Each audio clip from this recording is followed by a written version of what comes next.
जय मसीह की प्यारे दोस्तों, खुदावंद आपके साथ हो। खुदावंद आपको बड़ी बरकत दे। खुदावंद हमेशा आपको अपनी पनाह में रखे और आप खुदा के जाहो जलाल में बढ़ते चले जाए। खुदावंद की तमाम नेमतें, फजीलतें और रहमतें हासिल करने वाले हों। दोस्तों, हमेशा की तरह पाक मुकद्दस कलाम में से नबूवतों का सिलसिला और गहरे भेदों और मुकाशफात का उम्मीद कलाम का सिलसिला जारी है। और आज हम खुदा के गहरे भेदों में से सीखेंगे मशरकी दरवाज़ा, जो कि एंट्री हुई थी खुदावंद यीशु अल मसीहा की यरूशलेम के शहर में। आप जानते हैं दोस्तों, ज़िक्रिया 9 बाब में उसकी 9वीं आयत में खुदावंद यीशु अल मसीहा की पहले ही प्रोफेसी नबूवत हो चुकी थी कि खुदावंद यीशु अल मसीहा मशरकी दरवाजे से इंटर होंगे और वो गधी के बच्चे पर बैठेंगे। होशाना के नारे लगेंगे। लेकिन दोस्तों, सवाल ये पैदा होता है कि क्या पुराने अहदनामा में इसके बारे में फरमाया गया? जी बिल्कुल, आप मेरे साथ देख सकते हैं इज़िकियल की किताब, उसका 43 चैप्टर 43वां बाब और उसकी पहली से चौथी आयत। गौर से सुनिएगा दोस्तों, खुदावंद ने पहले ही इस बारे में बता दिया गया। फिर वो मुझे फाटक पर ले आया, यानी उस फाटक पर जिसका रुख मशरिक की तरफ है, जिसका रुख मशरिक की तरफ है। और मैं क्या देखता हूं कि इसराइल का खुदा का जलाल, इसराइल के खुदा का जलाल मशरिक की तरफ से आया है और उसकी आवाज़ सैलाब के शोर की सी थी और ज़मीन उसके जलाल से मुनव्वर हो गई। और ये उस रोया की नुमाइश के मुताबिक है जो मैंने देखी थी।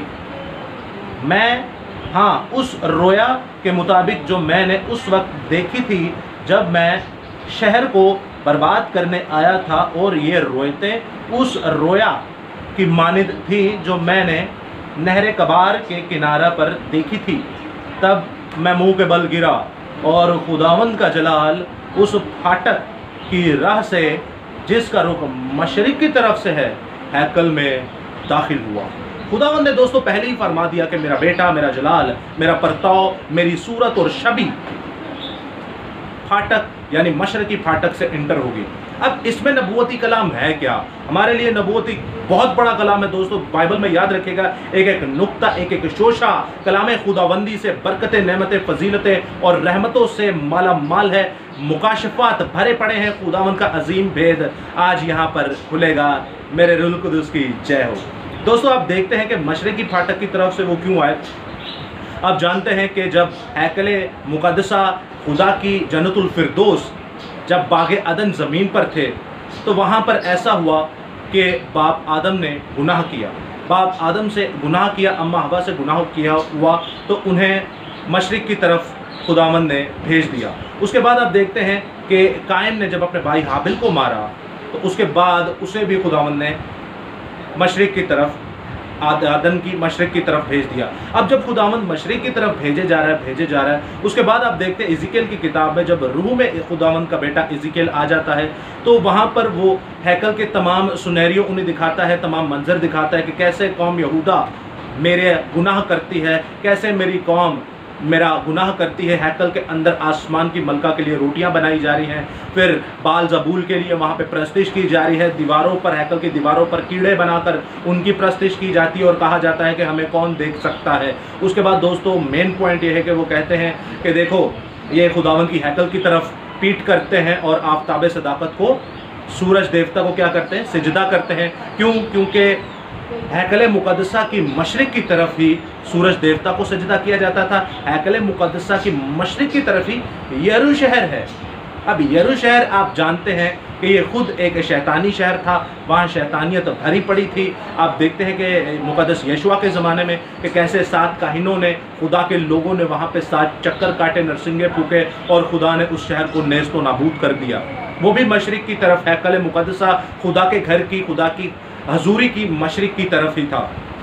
उसके बाद दोस्तों यीशु मसीह को इंजील मुनव्वरा में आप देखते हैं, वो भी एक तमसील बताते हैं। वो कहते हैं मशरिक यरू की तरफ एक शख्स जा रहा है जो कि मशरिक की तरफ है।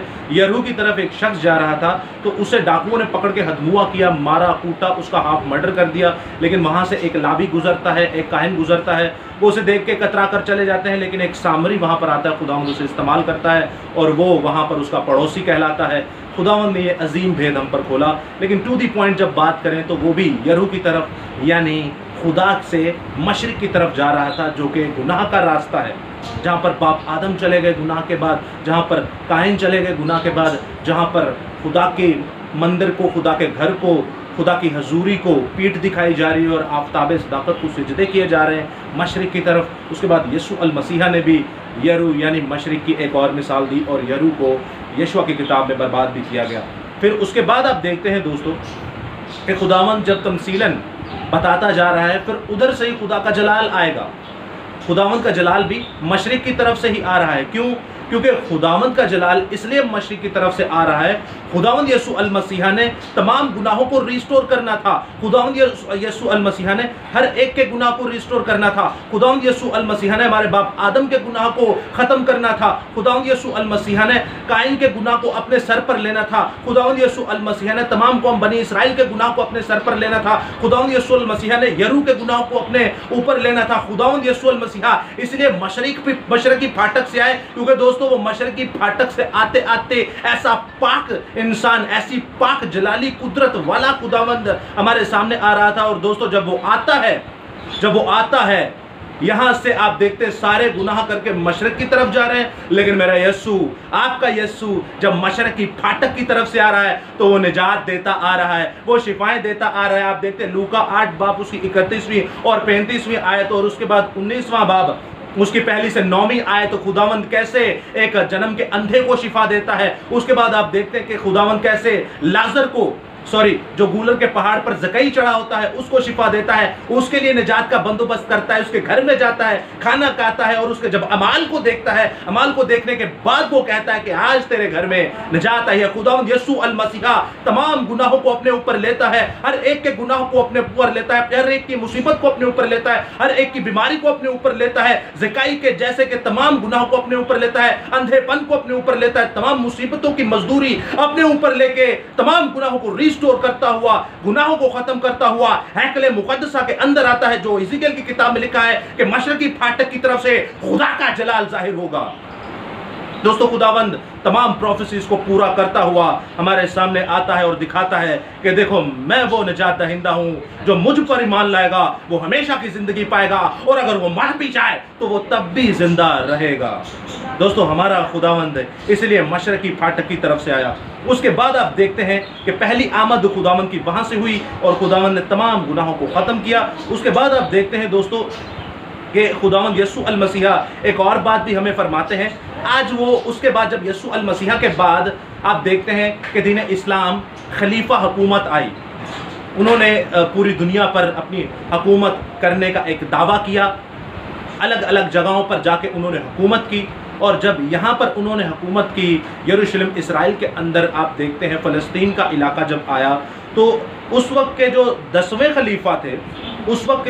खलीफा थे उनका नाम था सलमान बिन बनवान।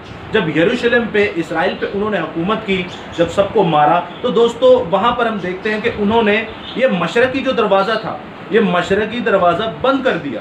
क्यों? क्योंकि वहाँ पर बात मशहूर थी, यहूदी तो यीशु मसीह को नहीं थे मानते। उन्होंने कहा कि ये मशरकी दरवाजे की बड़ी डिमांड है क्योंकि बीच में कदरून की वादी है, तमाम लाशें हैं, इसका क्या लॉजिक है? तो उन्होंने बताया कि यहाँ से हमारा मसाया आएगा, यहाँ से हमारा मसीहा आएगा, इस दरवाजे से हमारा खुदावंद यसू अल मसीहा आएगा।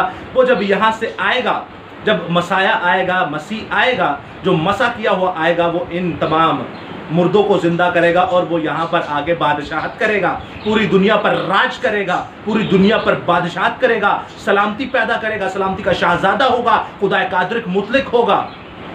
तो दोस्तों उन भाई साहब ने किया क्या? उस दरवाजे को बंद कर दिया। आप मेरे साथ देखते हैं इज़िकियल की किताब उसका 44वां बाब पहली से 3री आयत तक गौर से सुनिएगा। तब वो मुझको मकदस के बैरूनी फाटक की राह जिसका रुख मशरिक की तरफ है वापस लाया। वो बंद था। पहले यशाया इज़िकियल नबी को खुदावंद ने दिखाया सारा सेटअप के वो मशरकी दरवाज़ा खुला है और वहाँ से खुदावंद यसू अल मसीह का जलाल आ रहा है, लेकिन जब बाद में थोड़ी देर होती है तो वो देखता है कि वो दरवाज़ा बंद है, वो दरवाज़ा बंद है। दूसरी आयत में लिखा है और खुदावंद ने मुझे और खुदावंद ने मुझे फरमाया कि ये फाटक बंद रहेगा, ये फाटक बंद रहेगा और खोला ना जाएगा और कोई इंसान इससे दाखिल ना होगा, क्योंकि खुदावंद इसराइल का खुदा इससे दाखिल हुआ है, इसलिए ये बंद रहेगा। खुदावंद इसराइल का खुदा दाखिल हुआ है इसलिए ये बंद रहेगा। मगर फरमारवा इसलिए कि फरमारवा है खुदावंद के हुजूर रोटी खाने को इसमें बैठेगा और इस फाटक के आस्ताना की राह के अंदर से आएगा और इसी राह से बाहर जाएगा। हालेलुया। दोस्तों खुदावंद यहाँ पर फरमाता है कि मशरकी दरवाजे से खुदावंद यसू अल मसीहा आएगा। इज़ीकियल की किताब में पहले ही बता दिया। उसके बाद सलमान बिन बनवान साहब इसलिए उसे बंद कर देते हैं कि भाई दरवाजे को बंद कर दो, और वो दरवाज़ा आज तक बंद है। और पता है आपको ओपन कब होगा? वो ओपन तब होगा जो इस बाइबल मुकद्दस में लिखा है कि फरमा रवा खुदावंद खुदा जब वापस आएगा। ये खुदावंद यसू अल मसीहा जब आएगा, जैतून के पहाड़ पर जब इंटर होगा यरूशलेम में, तब ये दरवाज़ा खुल जाएगा। अब इन भाई साहब ने सलमान बिन बनवान जो 10वें खलीफा थे, इन्होंने किया क्या कि इस दरवाजे को बंद कर दिया, ब्लॉक कर दिया, ये जान करके ना इनका मसाया आएगा, ना प्रोफेसीज पूरी होंगी, ये बंद रहेगा। अब उन भाई साहब को ये नहीं था पता कि उन्होंने इस प्रोफेसी को पूरा कर दिया, जो उनके आने से कई सैकड़ों साल पहले खुदा का कलाम हो चुका था। उन्होंने ये हरकत करके खुदा के कलाम को ही पूरा कर दिया कि इस फाटक से सिर्फ यसू अल मसीहा, खुदा का जलाल, खुदा फरमा रवा आया है। अब ये फाटक बंद है और इज़ीकियल 44 बाब में लिखा है फरमा रवा ही इससे आया जाया करेगा दूसरी आमद में।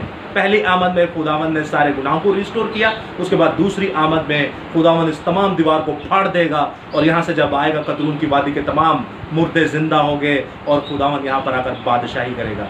दोस्तों खुदावंद यसू अल मसीहा पहले ही हमें सब कुछ बता चुके हैं कि मेरी आमद पे क्या होगा। उसके बाद आप देखते हैं मुकद्दस दाऊद नबी भी अपने ज़बूर में फरमाते हैं, बहुत ही मशहूर है ज़माना ज़बूर, रब खुदावंद बादशाह है, ओ जलालदा बादशाह है। दोस्तों खुदावंद यसू अल मसीहा को विजन में देखा किसने? मुकद्दस दाऊद नबी ने। मुकद्दस दाऊद नबी कहता है कि रब खुदावंद बादशाह है, ओ जलालदा बादशाह है, ऊंचे करो सिर दरवाजे, ऊंचे ओ सबदारो, ओ जलालदा बादशाह, क्योंकि वो जलाल का बादशाह उस दरवाजे से आएगा, वो जलाल का बादशाह उस दरवाजे से आएगा। अपने दरवाजों को ऊंचे करो, अपने दरों को ऊंचा करो, देखो जलाल का बादशाह, लश्करों का खुदा, रब्बुल आलमीन, रब्बुल अफवाज, जिंदा खुदा मशरकी गेट से आने को है। हालेलुया।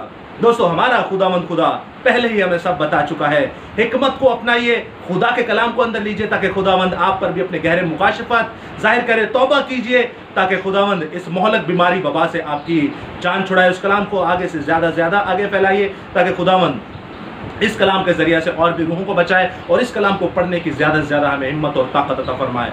तो दोस्तों खुदावंद आपके साथ हो, खुदावंद आपको बड़ी बरकत दे, खुदावंद हमेशा आपको अपनी पनाह में रखे। जय मसीह की।